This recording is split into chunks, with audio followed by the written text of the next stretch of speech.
কুড়িগ্রামে অনুষ্ঠিত হলো সবুজ উৎসব ২০২৫।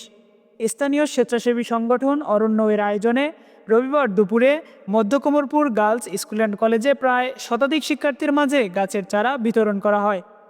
এ সময় প্লাস্টিক দূষণ বিষয়ক সচেতনতা ও গাছে পেরেক মারার বিরুদ্ধে লাল কার্ড প্রদর্শন, শপথ বাক্য পাঠ ও আলোচনার মধ্য দিয়ে পরিবেশ সংরক্ষণের বার্তা ছড়িয়ে দেওয়া হয়।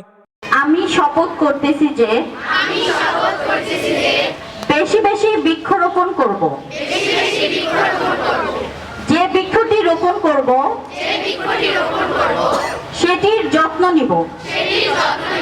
অনুষ্ঠানে প্রধান অতিথি হিসেবে উপস্থিত ছিলেন কুড়িগ্রাম সদর উপজেলা নির্বাহী অফিসার সাইদা পারভিন। তিনি বলেন, যারা বৃক্ষে পেরেক লাগায় তাদের এ ধরনের কার্যক্রম বন্ধে আমাদের সচেতন সমাজের নাগরিকদের এগিয়ে আসতে হবে। আমরা দেখতে পাই যে বড় বড় যে বৃক্ষগুলো আছে, এই বৃক্ষতে বিভিন্ন প্রতিষ্ঠান তাদের যে বিজ্ঞাপন সেগুলো প্রচার করার জন্য পেরেক দিয়ে সেখানে তাদের বিজ্ঞাপনগুলো টানিয়ে রাখে। তো এটি আসলে বৃক্ষের জন্য ক্ষতিকর। আমরা জানি যে এভাবে যদি বৃক্ষের গায়ে পেরেক লাগানো হয় তাহলে সেক্ষেত্রে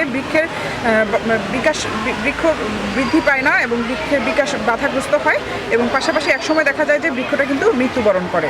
তো এক্ষেত্রেও আমরা চাই যে আমাদের সচেতন সমাজের যত নাগরিক আছে সবার প্রতি আমার অনুরোধ, এবং সবার প্রতি বিশেষ করে যারা এই ধরনের কাজের সাথে জড়িত তাদের প্রতি আমার অনুরোধ থাকবে এই ধরনের কার্যক্রমগুলো যেন তারা অবশ্যই বন্ধ করে। বিশেষ অতিথি হিসেবে উপস্থিত ছিলেন সংগঠক ও লেখক জুলকারনাইন স্বপন, মজিদা আদর্শ কলেজের সহকারী অধ্যাপক ইয়াসমিন জাফরি ও বৈষম্য বিরোধী ছাত্র আন্দোলন কুড়িগ্রাম জেলার সাবেক আহ্বায়ক আব্দুল আজিজ নাহিদ। এছাড়াও উপস্থিত ছিলেন অরণ্যের উপদেষ্টা নূর আমিন, জেলা সভাপতি আব্দুস সোবহান, সদর উপজেলার সহসভাপতি হাসান রানা ও অরণ্যের অন্যান্য সদস্যবৃন্দ। অনুষ্ঠানে সভাপতিত্ব করেন ভোগডাঙ্গা ইউনিয়নের চেয়ারম্যান ও মধ্যকুমরপুর গার্লস স্কুল অ্যান্ড কলেজের অধ্যক্ষ আলহাজ সাইদুর রহমান।